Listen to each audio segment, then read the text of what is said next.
there's so much more to life that you don't know than what you do know. So that curiosity and that open-mindedness is precisely that, a way of being at home to yourself. It's just recognizing that's who I am.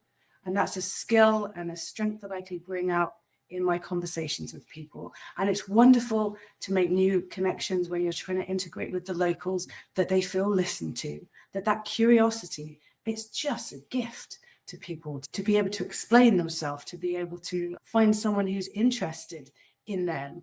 And we can always find, this is a wonderful kind of relationship building innovation exercise that we do in coaching. You can always find 10% that the other person, even if you don't agree with them, you can always find that nugget of 10% of what they're saying that makes sense, that you like, that you can build on.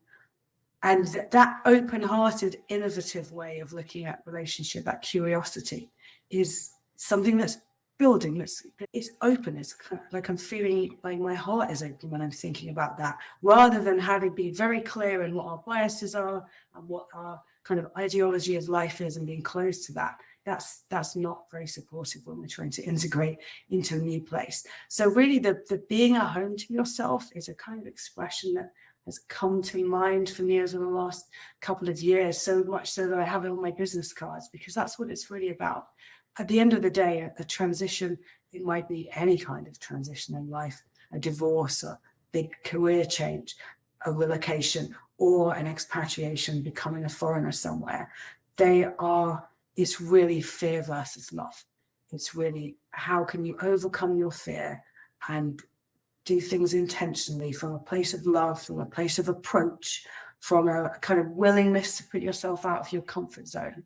And in order to do that, we need to really understand who we are. You might not have a perfect idea. We're always unfolding to ourselves across our whole life.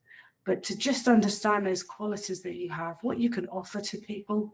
I often think when we get really caught up in our own mind and are worried about the sort of panicked aspects of being new somewhere, the antidote to that, because we can get very caught up in our own heads sometimes, is to find a way to be of service and to give and just volunteer. And this can be another way. You were saying, even if you have a language barrier. I've had communications with people in Turkey over a cup of tea where we had no common language whatsoever. And we just had a conversation of the heart. And you're left feeling uplifted. So if you're caught up in your own head and you're kind of not adapting well, just put yourself somewhere where you can be of service and you can give from what you have to other people. It's a really great way of getting your attention off the self-consciousness of being new somewhere, because then you find a use for yourself.